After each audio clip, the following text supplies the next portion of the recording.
Bab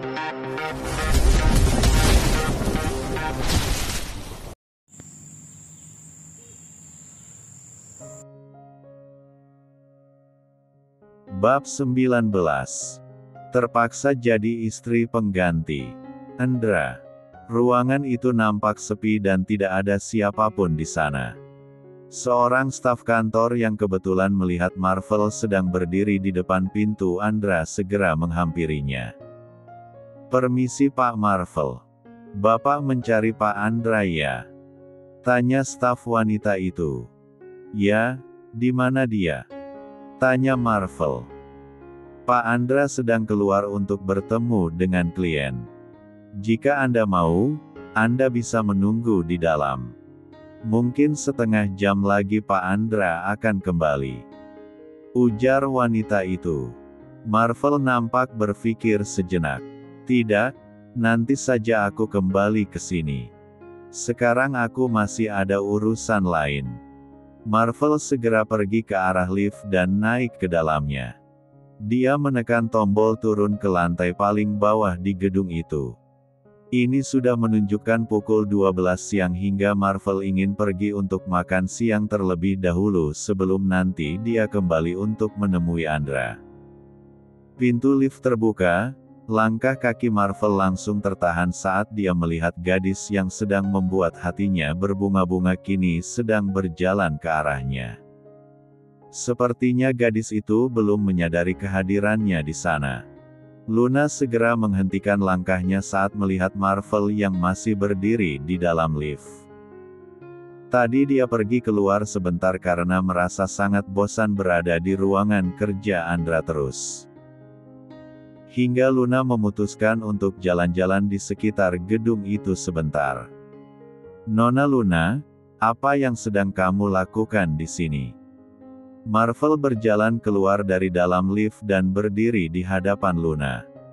"Jangan bilang jika suami kamu yang seperti artis China itu bekerja di sini." "Memangnya kenapa jika iya? Suamiku memang bekerja di kantor ini." "Dia..." Luna tidak meneruskan ucapannya saat Marvel tiba-tiba menarik tangannya dan membawanya kembali keluar dari gedung itu.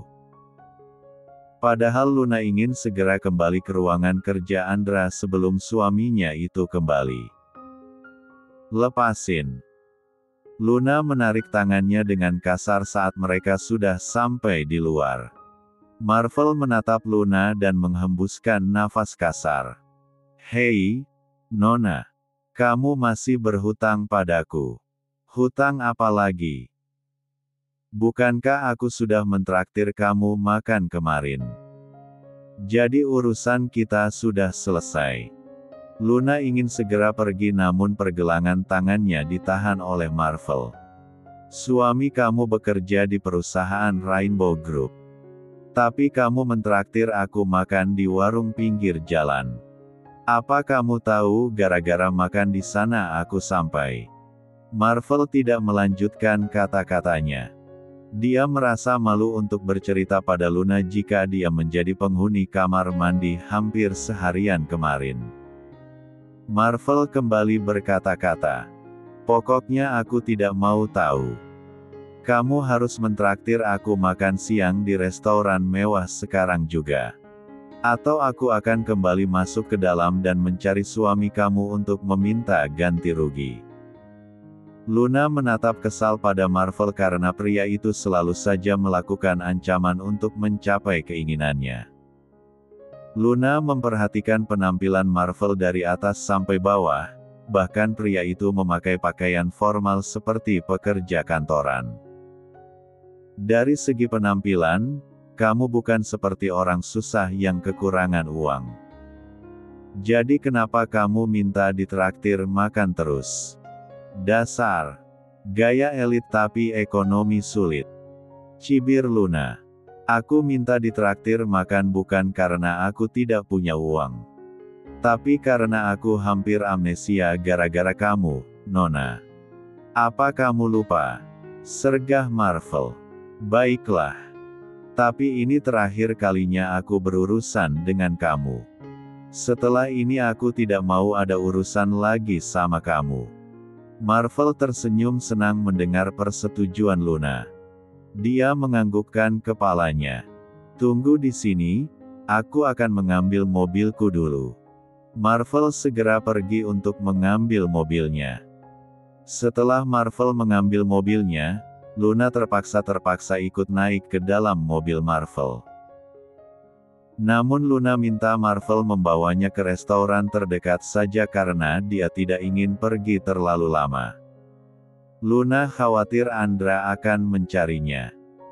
Marvel terus memandangi wajah cantik Luna saat gadis itu sedang menyantap makanannya. Bahkan Marvel merasa sudah kenyang hanya dengan menatap wajah gadis pujaan hatinya itu. "Kenapa menatapku terus, Kak? Makanannya ada di atas meja, bukan di wajahku." Luna merasa risih karena Marvel terus menatapnya. "Aku sudah kenyang," jawab Marvel enteng. Luna menatap makanan di meja makan, bahkan Marvel belum menyentuh makanannya sedikitpun. Ini pasti hanya akal-akalan pria itu supaya Luna terus mentraktirnya makan. Luna meletakkan sendok di tangannya dengan kasar, menyenderkan punggungnya pada punggung kursi. Menarik nafas panjang untuk menahan rasa kesalnya. "Jika besok-besok kita bertemu lagi, jangan memintaku untuk mentraktir kamu makan lagi. Salah sendiri kamu tidak mau makan. Buang-buang waktuku saja." Luna segera bangun dari duduknya dan meraih tasnya yang dia letakkan di kursi sampingnya. "Aku mau pergi. Dan jangan pernah menggangguku lagi." Luna membalikkan badannya, namun langkahnya tertahan saat dia melihat seseorang. Sosok berperawakan tinggi dan memakai kemeja berwarna putih kini sedang berjalan ke arahnya dan Marvel. Marvel segera ikut bangun. "Dokter Adrian." Panggilan itu membuat Luna menoleh ke arah Marvel. Dan sosok yang dipanggil Dokter Adrian itu pun segera menghentikan langkahnya. Pria itu menatap pada Luna dan Marvel secara bergantian. Adrian mengingat Luna sebagai gadis yang dia temui tempo hari di taman. Gadis itu kembali menatapnya, membuatnya merasa risih. Marvel menghampiri Adrian dan menyalaminya. "Apa kabar, dokter? Sudah lama kita tidak bertemu." "Kabarku sangat baik," jawab Adrian, kemudian menoleh ke arah Luna. Dia temanku, namanya Luna." Marvel menoleh ke arah Luna. "Luna, kenalkan. Dia ini Dokter Adrian. Dokter terhebat di kota Jakarta." Adrian tersenyum tipis mendengar pujian dari Marvel. Dia menyadari Luna masih terus menatapnya, hingga dia harus segera pergi. "Marvel, aku pergi dulu ya. Banyak pasien yang sedang menungguku di rumah sakit." Adrian menepuk pundak Marvel. Dia menatap Luna sebentar sebelum pergi. Luna masih diam terpaku. Tanpa memperdulikan Marvel, Luna bergegas pergi untuk mengejar Dokter Adrian. Kali ini dia harus mendapatkan jawaban dan penjelasan tentang hubungan pria itu dengan mendiang kakaknya, Elina. "Luna, tunggu." Marvel ikut pergi untuk mengejar Luna. Dia meraih pergelangan tangan gadis itu saat mereka sudah berada di halaman depan restoran. "Kak, lepasin Kak. Aku harus pergi." Luna mencoba menarik tangannya dari Marvel, namun Marvel tetap menahannya. "Tunggu, Luna. Biar aku mengantarkan kamu." Luna tidak menanggapi ucapan Marvel. Matanya tertuju pada Dokter Adrian di depan sana. Pria itu sudah naik ke dalam mobilnya dan mobil itu pun melaju pergi meninggalkan area restoran. Tak ingin kehilangan jejak Dokter Adrian lagi, Luna menarik tangannya dengan kasar dari genggaman Marvel. Dia berlari dan menyetop sebuah taksi. "Luna, tunggu." Marvel mengejar Luna, namun gadis itu sudah keburu naik ke dalam taksi dan taksi itu langsung melaju pergi meninggalkan tempat itu. Hingga Marvel tidak bisa mengejar Luna lagi. Marvel mencoba mengatur nafasnya yang tersengal-sengal sambil berkacak pinggang. Mungkin dia akan kembali ke perusahaan Andra. Siapa tahu dia bisa bertemu dengan Luna lagi nanti di sana. Saat ini Andra sudah kembali ke gedung Rainbow Group. Dia dibuat terkejut saat tidak melihat Luna di dalam ruangan kerjanya. Andra berusaha menghubungi Luna, namun Luna meninggalkan ponselnya di atas meja.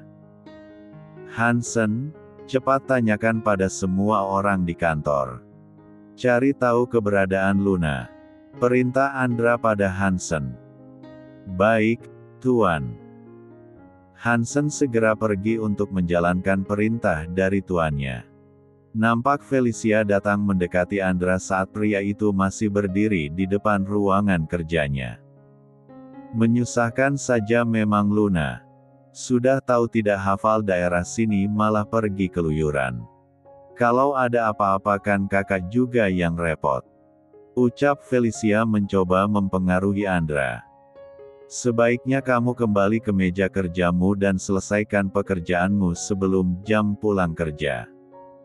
Andra segera pergi meninggalkan Felicia. Dia tidak sedikit pun menggubris ucapan Felicia tadi dan memilih untuk pergi mencari Luna. Felicia nampak begitu kesal. Padahal dia ingin menjelek-jelekkan Luna supaya Andra merasa ilfil dan segera menceraikan Luna. "Awas saja kamu Luna. Jika kamu tidak segera bercerai dari Kak Andra, maka aku akan menunjukkan foto-foto Kak Elina pada Kak Andra. Biar Kak Andra tahu seperti apa mendiang istrinya itu dulu," gumam Felicia dalam hati. Pintu lift terbuka, Andra melihat Marvel yang sedang berjalan ke arahnya. Wajah pria itu nampak bahagia sekali. "Hei, Andra. Aku baru saja mau menemui kamu," ucap Marvel. Andra mengangguk, "Tadi Linda sudah memberitahu jika kamu datang." "Maaf tadi memberitahu jika kamu datang. Maaf tadi aku sedang ada meeting dengan klien di luar." "Tidak masalah, Andra. Justru aku malah lagi senang." "Senang kenapa?" tanya Andra. "Aku baru saja bertemu dengan gadis itu lagi. Dan kami baru saja makan siang bareng." "Benarkah? Di mana kamu bertemu dengannya?" "Di sini. Tepat di tempat kita berdiri sekarang ini," jawab Marvel mengingat pertemuannya tadi dengan Luna. Andra mengernyitkan keningnya. "Di sini?" "Ya, dia bilang suaminya bekerja di kantor kamu ini. Walaupun aku tidak melihat tampang pria yang menjadi suaminya itu," ucap Marvel.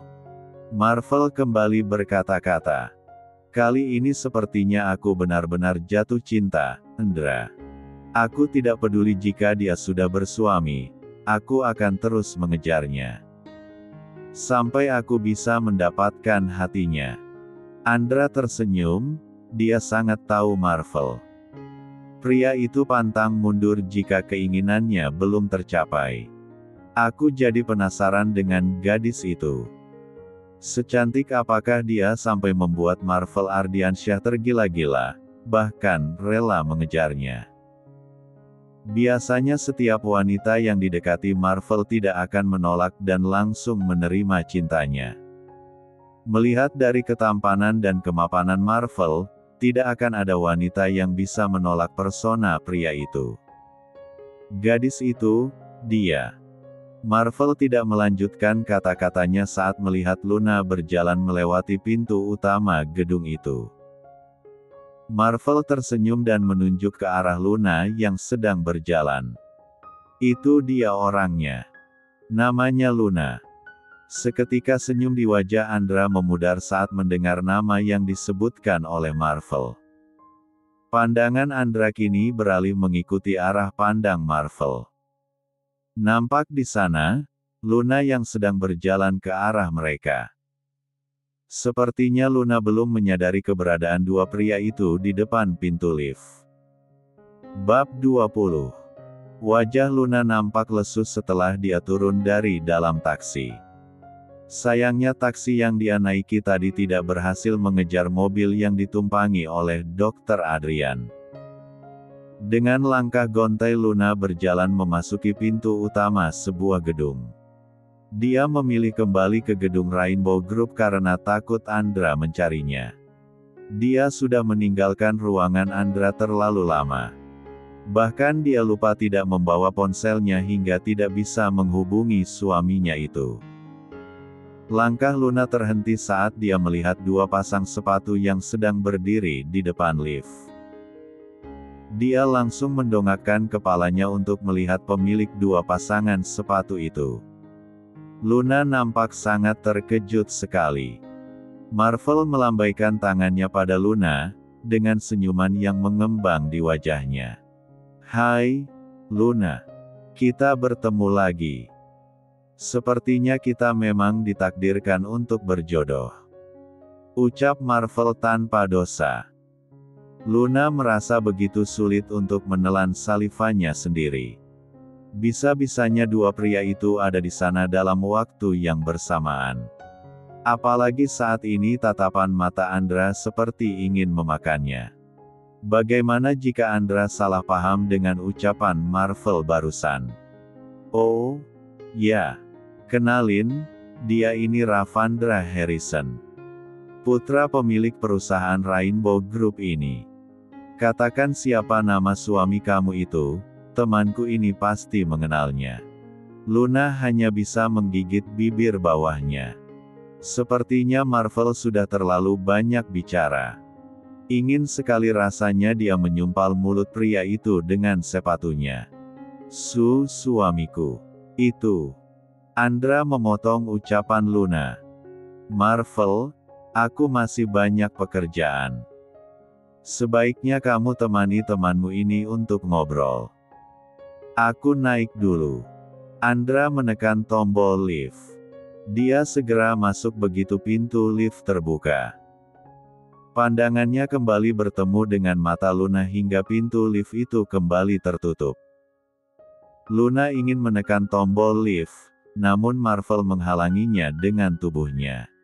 "Kak Marvel, menyingkirlah. Kita sudah tidak ada urusan apapun lagi." Luna hanya ingin mengejar Andra. Dia tidak ingin suaminya itu salah paham dengan kedekatan dirinya dengan Marvel. "Tidak, aku." Marvel tidak melanjutkan kata-katanya karena Luna mendorong tubuhnya ke samping. Luna segera menekan tombol lift, kemudian dia menatap Marvel kembali. "Maaf, Kak. Tapi tolong jangan dekati aku lagi. Urusan kita sudah selesai. Karena aku harus menjaga hati seseorang." Pintu lift terbuka, Luna segera masuk ke dalamnya.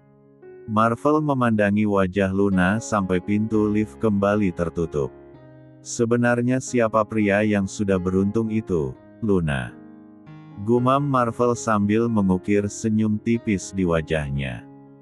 Saat sudah sampai di lantai paling atas di gedung itu, Luna langsung masuk ke dalam ruangan kerja Andra. Nampak Andra baru saja menelpon seseorang. Pria itu sedang berdiri di depan meja kerjanya. "Bersiaplah, Hansen akan mengantarmu pulang," ucap Andra tanpa menatap Luna. Luna meraih lengan Andra hingga tatapan mereka bertemu. "Kenapa bukan kamu saja yang mengantarku pulang?" tanya Luna. Matanya menjelajahi mata Andra. Nampak seraut kekecewaan yang terpendam di mata itu. "Aku masih banyak pekerjaan," jawab Andra. "Aku tidak sengaja bertemu dengan Kak Marvel tadi di bawah. Aku juga baru mengenalnya beberapa hari ini. Sungguh, aku tidak ada hubungan apapun dengannya." Luna mencoba menjelaskan pada Andra. Aku tidak peduli kamu ada hubungan dengan dia atau tidak. Semua itu bukan urusanku. Mata Luna nampak berkaca-kaca. Kenapa kamu bicara seperti itu? Aku sudah bilang bukan jika aku mencintaimu. Jika kamu mencintaiku, kamu tidak akan pergi dengan pria lain. Ucap Andra dengan nada tinggi. Kemudian Andra melanjutkan kata-katanya. Aku menolak ajakan klien aku untuk makan siang, karena aku memikirkan kamu. Aku ingin mengajak kamu untuk makan siang. Tapi apa? Kamu malah pergi makan siang dengan Marvel. Kak, ini tidak seperti yang kamu pikirkan. Andra tidak ingin mendengarkan penjelasan Luna lagi. Dia membalikkan tubuhnya, berdiri memunggungi Luna. Sudahlah, sebaiknya kamu pulang sekarang. Dan malam ini kamu tidak perlu menunggu aku pulang. Nada suara Andra kali ini terdengar pelan. Air mata lolos begitu saja dari mata Luna. Dadanya bergemuruh merasakan sesak atas sikap Andra padanya. Jika tidak cinta, kenapa Andra harus semarah ini saat mendengar ucapan Marvel tadi? Luna ingin meraih punggung Andra, namun dia mengurungkan niatnya. Kemudian Luna segera pergi dari ruangan kerja suaminya itu. Bahkan dia tidak menghiraukan saat Felicia bertanya karena melihatnya keluar dari ruangan kerja Andra sambil menangis. Sejak sore hujan sudah mengguyur kota, seolah tahu bagaimana suasana hati Luna saat ini. Sekarang di dalam kamarnya Luna sedang duduk meringkuk sambil memeluk kedua kakinya. Matanya sudah sembab karena air matanya seolah tidak ingin berhenti keluar dari pelupuk matanya. Luna meraih ponselnya yang dia taruh di atas nakas. Sejak siang tidak ada panggilan ataupun pesan dari Andra. Kecuali Marvel, pria itu masih saja terus mencoba untuk menghubunginya, namun selalu Luna abaikan. Terpampang jam di layar ponsel sudah menunjukkan pukul 10 malam. Namun tidak ada tanda-tanda Andra akan pulang. Akhirnya Luna mengalah, dia mencoba menelpon suaminya itu. Namun ponsel Andra tidak aktif. Kak, kamu kemana? Kenapa harus seperti ini? Isak Luna. Maafkan aku, Kak. Apa aku yang tidak menyadari sesuatu? Aku tahu kamu menyembunyikan sesuatu jauh di dalam lubuk hatimu. Sesuatu yang tidak diketahui oleh siapapun. Tiba-tiba Luna teringat dengan pertemuannya dengan Dr. Adrian, saat dia sedang makan siang bersama Marvel tadi. Kak Marvel mengenal pria itu. Jadi dia adalah seorang dokter, Dr. Adrian. Haruskah aku menemui Kak Marvel lagi untuk mencari tahu tentang Dr. Adrian? Tapi bagaimana dengan Kak Andra? Aku tidak ingin Kak Andra salah paham terus dengan aku dan Kak Marvel. Luna nampak bingung untuk mengambil keputusan. Di satu sisi dia membutuhkan Marvel untuk mencari tahu tentang Dr. Adrian. Di sisi lain dia ingin menjaga hati dan perasaan Andra. Di sebuah apartemen mewah milik keluarga Harrison. Di salah satu kamar apartemen nampak Andra sedang duduk di atas lantai, dengan menyandarkan punggungnya pada sisi ranjang. Penampilan pria itu sudah nampak kusam dan berantakan. Dengan kancing kemeja yang sudah terbuka dua kancing atasnya. Bahkan rambutnya sudah nampak acak-acakan. Beberapa botol minuman beralkohol sudah dia teguk sampai habis. Karena aku sudah jatuh cinta padamu, Kak. Kenapa kamu bicara seperti itu? Aku sudah bilang bukan jika aku mencintaimu. Tersirat di benak Andra kata-kata yang pernah diucapkan oleh Luna padanya. Hingga sebuah senyuman terukir di wajahnya dengan mata yang mulai berembun. Elina, apa kamu sudah lihat bagaimana hancurnya aku sekarang? Andra meneguk kembali minuman di dalam botol. Dia sudah benar-benar mabuk sekarang. Ting tong. Terdengar suara bel berbunyi. Andra mencoba mengabaikannya. Saat ini dia sedang ingin sendiri. Namun suara bel berkali-kali terdengar menggema di telinga. Akhirnya dengan bersusah payah Andra mencoba untuk bangun. Dia berjalan keluar dari dalam kamarnya menuju ke ruangan depan dengan sempoyongan. Andra membuka pintu apartemennya. Nampak seorang wanita sudah berdiri di hadapan Andra sekarang.